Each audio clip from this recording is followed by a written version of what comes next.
આપણે એક તાજપુરમાં આવ્યા છીએ પ્રગતિશીલ ખેડૂત એવા અરવિંદભાઈ દુમાડિયા. અરવિંદભાઈ નામ બોલો તમારું આખું. અરવિંદભાઈ હરજીભાઈ દુમાડિયા, ગામ તાજપર. હા હા. આ પ્રોબ્લેમ અને કાતિયા હા હા. તુવેર માટે એકો રિઝલ્ટ મળે છે. શીંગુ જુઓ, આ એક નહીં બધાય છોડવામાં એવી છે, કાંઈ ઘટે જ નહીં. હા હા. એકો એક છોડવા જોઈજો. તમે કેટલો ટાઈમથી આવડી આપણે સુફલાની દવા ચાટો છો? આપણે આ 10 વર્ષથી સાચવી છે. પહેલાં રાજકોટ કંપની હતી, હવે અત્યારે જસદણ આવી ગઈ. અમારે આગું જવા કરતાં નજીક થઈ ગયું એટલે અમને ઘણો ફાયદો રહેશે અહીંથી. હા હા. દવામાં બહુ સારું રિઝલ્ટ મળે છે, એમાં કોઈ જાતની કાંઈ દિક્કત આવતી નથી આપણને. અને પંપનું કોસ્ટિંગ પણ તમને નીચું આવે છે એમ ને? બધી રીતે ફાયદો. આ અંદાજે 45-50 રૂપિયાનો પંપ થાય છે.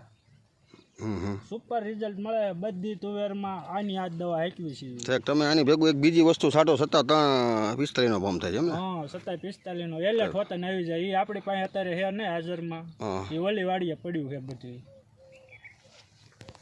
તુવેર બતાવો તો. તુવેર આ રે જોવો ભાઈ, ફૂલ ભમરીમાં કાંઈ લીલો પ્રશ્ન રહેતો નથી. સાપ લગભગ સાફ થઈ જાય બધું એમ ને? બધું જો આ તુવેર આ જો એક ડાળમાં અંદાજે પછી શીંગું ઉપર છે અને ફૂલ છે અલગથી નોખા. કાંઈ વાંધો નહીં. આભાર અરવિંદભાઈ તમારો.